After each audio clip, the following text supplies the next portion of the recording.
Hello students, आज हम आपके लिए लेकर आए हैं बच्चों नेक्स्ट टॉपिक परमाणु क्रमांक। तो बच्चों परमाणु संरचना का आपने भाग नंबर 1 वीडियो का देखा था हमारा। अब देखते हैं भाग 2 परमाणु क्रमांक। तो बच्चों किसी तत्व के परमाणु के नाभिक में उपस्थित धनावेश की संख्या को उस तत्व का परमाणु क्रमांक कहते हैं। तो बच्चों किसी तत्व के नाभिक में उपस्थित धनावेश की संख्या को उस तत्व का परमाणु क्रमांक कहते हैं। इसे जेड, किससे बच्चों, जेड से प्रदर्शित करते हैं। ठीक है बच्चों, यानी कोई भी एक नाभिक है उसमें उपस्थित धनावेश की संख्या को ही हम क्या कहते हैं बच्चों, परमाणु क्रमांक कहते हैं। ठीक है बच्चों, इसका एक सूत्र भी है। तो बच्चों परमाणु क्रमांक जेड बराबर प्रोटॉनों की संख्या।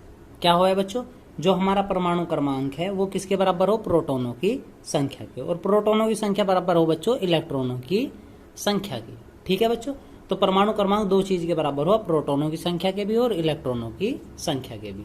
तो बच्चों नेक्स्ट टॉपिक है द्रव्यमान संख्या।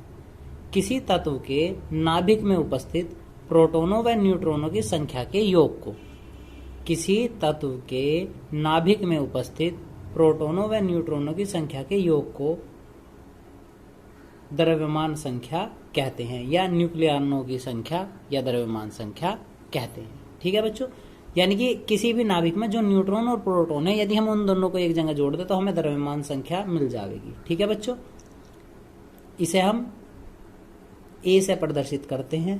किससे बच्चों, ए से प्रदर्शित करते हैं। तो द्रव्यमान संख्या ए बराबर प्रोटॉनों की संख्या प्लस न्यूट्रॉनों की संख्या।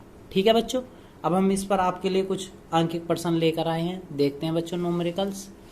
पहला न्यूमेरिकल बच्चों, एक तत्व का परमाणु क्रमांक 30 है और द्रव्यमान संख्या 66 है। एक तत्व का परमाणु क्रमांक कितना है बच्चों, 30 है और द्रव्यमान संख्या 66 है। इस परमाणु के प्रोटॉनों की और न्यूट्रॉनों की संख्या ज्ञात कीजिए।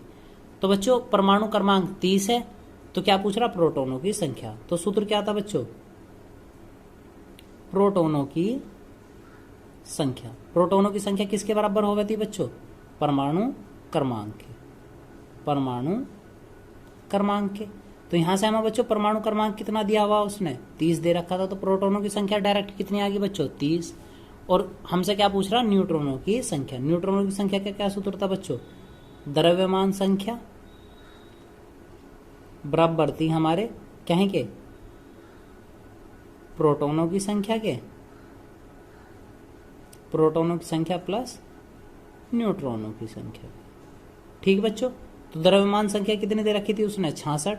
प्रोटॉन हमारे पास कितने थे आए बच्चों, 30 प्लस कितने चाहिए हमें, न्यूट्रॉनों की संख्या। तो न्यूट्रॉनों की संख्या निकालने के लिए क्या कर देंगे बच्चों, 66 माइनस 30 इजकल टू कितना आ जाएगा बच्चों, 36। ठीक है, उम्मीद है आपको समझ आ गया होगा। अब देखते हैं बच्चों नेक्स्ट क्वेश्चन। यदि Na यानी सोडियम, Mg और Cl के परमाणु क्रमांक 11, 12 और 17 हैं, तो बताइए कि निम्न में से प्रत्येक में कितने इलेक्ट्रॉन होंगे। तो बच्चों परमाणु क्रमांक अलग अलग दिए हुए हैं और हमसे क्या पूछ रहा, सभी के इलेक्ट्रॉनों की संख्या पूछ रहा। तो बच्चों हमने सूत्र पढ़ा है, सूत्र क्या था बच्चों, बच्चों परमाणु क्रमांक बराबर था प्रोटॉनों की संख्या और प्रोटॉनों की संख्या बराबर थी इलेक्ट्रॉनों की संख्या की, इलेक्ट्रॉनों की संख्या की। जो हमारे पास सूत्र था, तो सबसे पहले उन्होंने कहा यदि Na सभी का परमाणु क्रमांक दे रखा, तो Na का परमाणु क्रमांक कितना दे रखा था बच्चों, 11। तो परमाणु क्रमांक भी किसके बराबर हो जाएगा बच्चों, परमाणु क्रमांक बराबर हो जाएगा यहाँ किसके, इलेक्ट्रॉनों की संख्या की। किसके बच्चों, इलेक्ट्रॉनों की संख्या की। तो परमाणु क्रमांक रहा बच्चों हमारे पास 11, तो इलेक्ट्रॉनों की संख्या भी कितनी बनी, इलेक्ट्रॉनों की संख्या रह गई हमारे पास कितनी, 11। यदि Na था, Na के बाद दे रखा था Mg जिसका परमाणु क्रमांक 12 था, तो यहाँ 12 लिख देंगे, तो इलेक्ट्रॉनों की संख्या भी कितनी बनेगी हमारे पास बच्चों, यहाँ से इलेक्ट्रॉनों की संख्या। तो इलेक्ट्रॉनों की संख्या आ जाओगी हमारे पास Mg में कितनी आ गई बच्चों, 12। ऐसे ही उसने दे रखा था Cl का परमाणु क्रमांक 17 था, तो 17 हो जाओगी कहीं की संख्या बच्चों, इलेक्ट्रॉनों की संख्या। ठीक है बच्चों, उम्मीद है आपको समझ आ रहा होगा। ठीक है बच्चों, अब देखते हैं नेक्स्ट क्वेश्चन। तो बच्चों नेक्स्ट क्वेश्चन है, एक तत्व का इलेक्ट्रॉनिक विन्यास 2, 8, 18, 1 है। यदि इसका परमाणु भार 63 है तो परमाणु के नाभिक में उपस्थित इलेक्ट्रॉन तथा न्यूट्रॉनों की संख्या ज्ञात कीजिए। एक तत्व का इलेक्ट्रॉनिक विन्यास 2, 8, 18, 1 है। यदि इसका परमाणु भार 63 है तो परमाणु के नाभिक में कितने इलेक्ट्रॉन तथा कितने न्यूट्रॉन उपस्थित हैं। तो देखते हैं बच्चों क्वेश्चन। तो बच्चों क्या दिया था इसने, तत्व का इलेक्ट्रॉनिक विन्यास कितना, 2, 8, 18, 1। तो ये सभी क्या हो बच्चों, परमाणु क्रमांक। तो परमाणु क्रमांक बना लेंगे इससे। तो परमाणु क्रमांक क्या बनेगा बच्चों, 2 + 8 + 18 + 1, यानी कि 2 और 8 10 और 18 हो गया 28 और 1 29। ठीक है बच्चों, तो 29 आ गया। परमाणु भार हमने सूत्र पढ़ रखा बच्चों, क्या, परमाणु भार बराबर क्या हुआ, प्रोटॉनों की संख्या प्लस न्यूट्रॉनों की संख्या, न्यूट्रॉनों की संख्या। ठीक है बच्चों, तो परमाणु भार कितना दे रखा था उसने, 63। प्रोटॉन किसके बराबर हो बच्चों, परमाणु क्रमांक के, यानी कि यही कहीं की संख्या है बच्चों, प्रोटॉनों की संख्या। पूर्व में हमने निकाला भी है।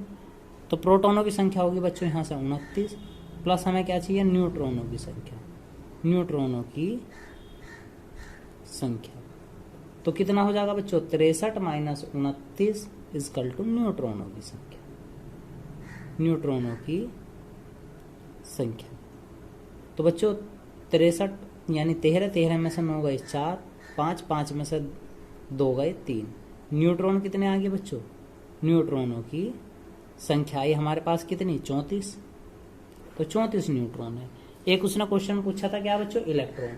तो इलेक्ट्रॉनों की संख्या किसके बराबर हो बच्चों, इलेक्ट्रॉनों की संख्या। इलेक्ट्रॉनों की संख्या बच्चों हमारे पास बराबर हो किसके, प्रोटॉनों की संख्या के, प्रोटॉनों की संख्या। तो प्रोटॉनों की संख्या कितनी आई थी बच्चों, अभी हमने निकाला था कितना, 29। तो इलेक्ट्रॉन कितने आए बच्चों इसमें, 29। उम्मीद है आपके समझ आ रहा होगा बच्चों। देखते हैं नेक्स्ट टॉपिक।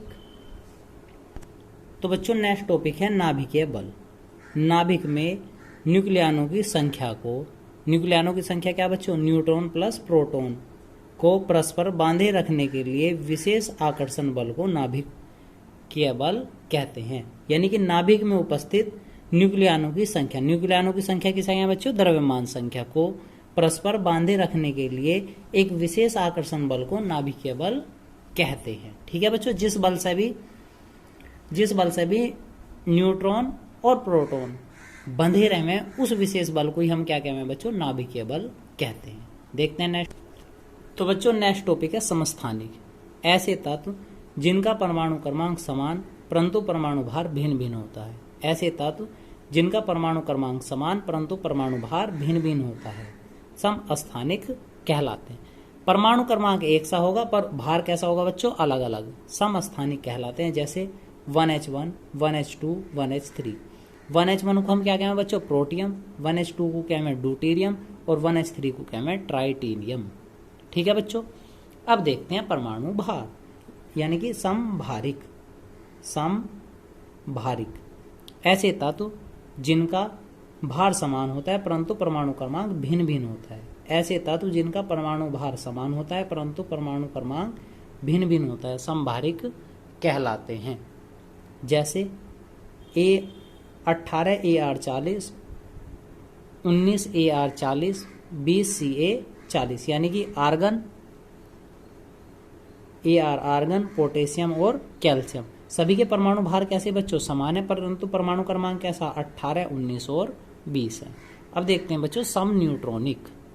क्या बच्चों, सम न्यूट्रॉनिक तत्वों के ऐसे परमाणु जिनमें न्यूट्रॉनों की संख्या समान परंतु द्रव्यमान संख्या भिन्न भिन्न होती है सम न्यूट्रॉनिक कहलाते हैं। यानी कि तत्वों के ऐसे परमाणु जिनमें न्यूट्रॉन तो कैसे हो बच्चों, समान हो परंतु द्रव्यमान संख्या कैसी हो बच्चों, भिन्न भिन्न हो गए तो क्या कहलामे, सम न्यूट्रॉनिक कहलामे। जैसे Si यानी सिलिकॉन 14, 30, फास्फोरस 15 31 और सल्फर 16 32। तो बच्चों हम यहाँ देख रहे हैं सम न्यूट्रॉनिक है क्या, दोनों का अंतर 30 माइनस 14 16 बचा, 31 माइनस 15 16 बचा और सल्फर 32 माइनस 16 16 बचा। ठीक है बच्चों, उम्मीद है बच्चों आपको आज का हमारा वीडियो पसंद आया होगा। तो बच्चों इस वीडियो को शेयर करें, लाइक करें और हमारे चैनल को सब्सक्राइब करें। धन्यवाद।